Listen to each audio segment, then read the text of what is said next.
ഒരു ക്യാരറ്റ് ഹൽവയാണ് ഉണ്ടാക്കാൻ പോകുന്നത്. വളരെ എളുപ്പമാണ് കേട്ടോ. അപ്പൊ അതെങ്ങനെയെന്ന് കാണാം. ഇതിലേക്കായിട്ട് 1/2 കിലോ ക്യാരറ്റ് ആണ് എടുത്തിരിക്കുന്നത്. ഇത് പീൽ ചെയ്ത് നന്നായിട്ട് കഴുകി എടുത്തതാണ് കേട്ടോ. ഇത് ഇനി നമുക്ക് ഗ്രേറ്റ് ചെയ്തെടുക്കണം. പിന്നെ നമുക്ക് ഇതിലോട്ട് കുറച്ച് ഡ്രൈ നട്ട്സ് ആണ് വേണ്ടത്. ഞാൻ കുറച്ച് കാഷ്യൂ നട്ട് എടുത്തിട്ടുണ്ട്, കുറച്ച് ഉണക്കമുന്തിരി, കുറച്ച് ബദാമും എടുത്തിട്ടുണ്ട്. ഇനി പിസ്തയൊക്കെ വേണമെങ്കിൽ ചേർക്കാം കേട്ടോ. ഇത് നമുക്ക് നെയ്യിലൊന്ന് മൂപ്പിച്ചെടുക്കണം. അടുത്ത നമുക്ക് ഇതിലോട്ട് 2 കപ്പ് പാല് വേണം. അത് തിളപ്പിച്ചതായാലും കുഴപ്പമില്ല, അല്ലാത്തതായാലും കുഴപ്പമില്ല. നെയ്യ് ഒരു 1/4 കപ്പ്, പഞ്ചസാര 1/2 കപ്പ്. ഈ പഞ്ചസാര 1/2 കപ്പ് ഏകദേശം ഒരു 2 ടേബിൾ സ്പൂൺ ഞാൻ ഇതേ മിക്സർ ജാറിലിട്ടിട്ട് ഒരു 4 ഏലക്കയും കൂടി ചേർത്ത് പൊടിച്ചു വെച്ചിട്ടുണ്ട് കേട്ടോ. നമുക്ക് ഇതിലേക്ക് ഏലക്കാപ്പൊടിയും കൂടി വേണം. അപ്പോൾ അങ്ങനെ ചെയ്തതാണ് ഇത്. അപ്പൊ നമുക്ക് ഇതിലേക്ക് മൊത്തം 1/2 കപ്പ് പഞ്ചസാര ആവശ്യമുള്ളൂ. പിന്നെ നമുക്ക് ഇതിലോട്ട് 1/4 കപ്പ് പാൽപ്പൊടിയാണ് വേണ്ടത്. അപ്പൊ ഇത്രേ ആവശ്യമുള്ളൂ. നമുക്ക് പെട്ടെന്ന് തന്നെ ക്യാരറ്റ് ഹൽവ റെഡിയാക്കാം.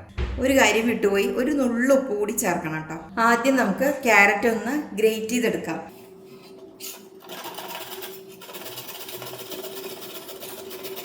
അപ്പൊ ദേ 1/2 കിലോ ക്യാരറ്റ് മുഴുവനായിട്ട് ഗ്രേറ്റ് ചെയ്തെടുത്തു. ഇനി നമുക്ക് പെട്ടെന്ന് തന്നെ തയ്യാറാക്കാം. സ്റ്റൗ കത്തിച്ച് ആദ്യം നമുക്ക് ഈ അണ്ടിപ്പരിപ്പ് മുന്തിരിയൊക്കെ ഒന്ന് നെയ്യിൽ വറുത്തെടുക്കാം. കുറച്ച് നെയ്യ് ആദ്യം നമുക്ക് ഒഴിച്ചു കൊടുക്കാം കേട്ടോ. നെയ്യ് നല്ലപോലെ ചൂടായി കഴിയുമ്പോൾ ആദ്യം നമുക്ക് ഉണക്കമുന്തിരി ചേർത്ത് കൊടുക്കാം.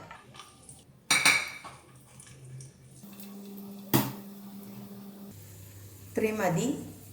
ഇതിനെ ഒരു പ്ലേറ്റിലോട്ട് മാറ്റാം.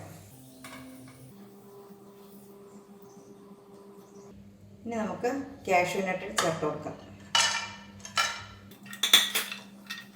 ഇതെല്ലാം ഓരോ ടേബിൾ സ്പൂൺ വീതമാണ് കേട്ടോ നമ്മൾ എടുത്തിരിക്കുന്നത്. 1 or 2 ടേബിൾ സ്പൂൺ വരെയൊക്കെ ചേർക്കാം കേട്ടോ. ഒന്ന് മൂത്ത് തുടങ്ങുമ്പോൾ ഈ ബദാമും കൂടി ചേർത്ത് കൊടുക്കാം.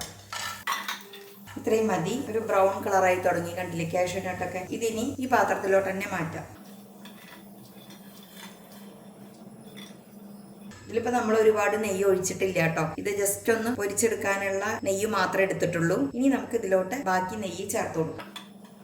1/4 കപ്പ് നെയ്യ് ചേർക്കാം. നെയ്യ് ഒന്ന് ചൂടായി കഴിയുമ്പോൾ നമ്മൾ ഗ്രേറ്റ് ചെയ്ത് വെച്ചിരിക്കുന്ന ക്യാരറ്റ് ചേർത്ത് കൊടുക്കാം.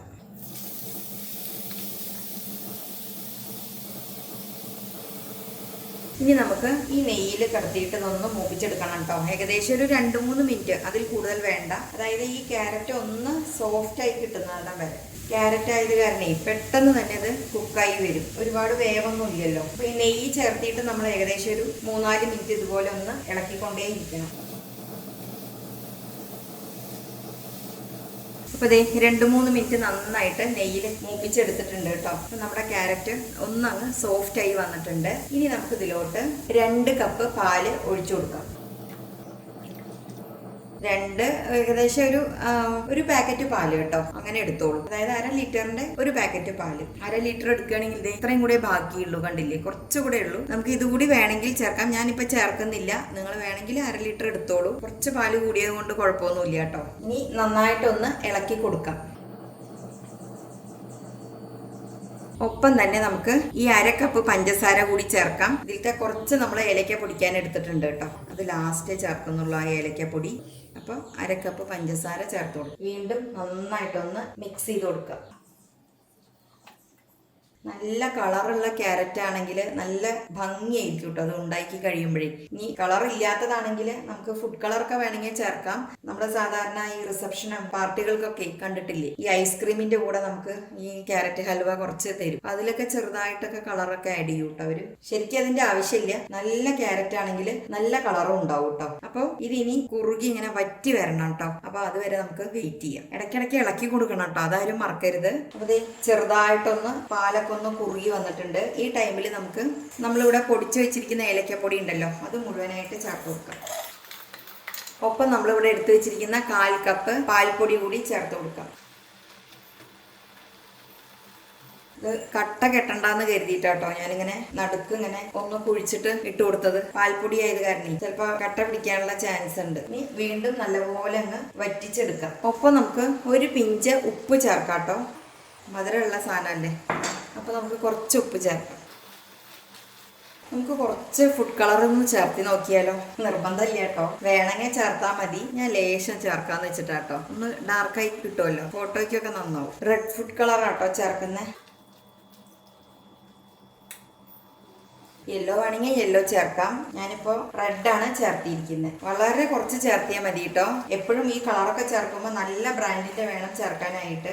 ചേർക്കില്ല വിചാരിച്ചതാ, പക്ഷെ ഒരു യെല്ലോ കളറായപ്പോ ഒന്ന് ചേർത്തിയതാ കേട്ടോ. അപ്പൊ നല്ല ഭംഗിയുള്ള ഒരു കളർ കിട്ടിയിട്ടുണ്ട്. ശരിക്കും ഒരു റെഡും അല്ല പീച്ചും അല്ലാത്തൊരു കളറായിട്ടുണ്ട്. നമ്മൾ വാങ്ങിയ ക്യാരറ്റിന് വലിയ കളറൊന്നും ഉണ്ടായിരുന്നില്ല. ചിലത് നല്ല റെഡ് കളർ ഉണ്ടാവും. പിന്നെ അത് കുക്കായി വരുമ്പോഴേ നമുക്ക് ഇതിന്റെ കളറൊക്കെ പറയാൻ പറ്റുള്ളൂ കേട്ടോ. ചില ക്യാരറ്റ് നല്ലതാണെങ്കിൽ നല്ല കളർ ഉണ്ടാവും. അതല്ലാന്നുണ്ടെങ്കിൽ ഇതുപോലെ കുറച്ച് ഫുഡ് കളർ ചേർത്തിയാലും മതി കേട്ടോ. ഒട്ടും നിർബന്ധമുള്ള കാര്യമല്ല ഈ ഫുഡ് കളറൊക്കെ ചേർക്കല്. ആവശ്യമെങ്കിൽ മാത്രം ചേർക്കുക കേട്ടോ. ഞാനിപ്പോൾ ഫോട്ടോ ഒക്കെ എടുക്കേണ്ട കാരണം കുറച്ചൊരു കളർ ഉണ്ടെങ്കിൽ നന്നാവുള്ളൂ എന്ന് കരുതിയിട്ട് ചേർത്തതാട്ടോ. അപ്പം ഇതിരുന്ന് ഇനി ഒന്നും കൂടി കുറുകാണ്ട് ഇരുന്നാവട്ടെ.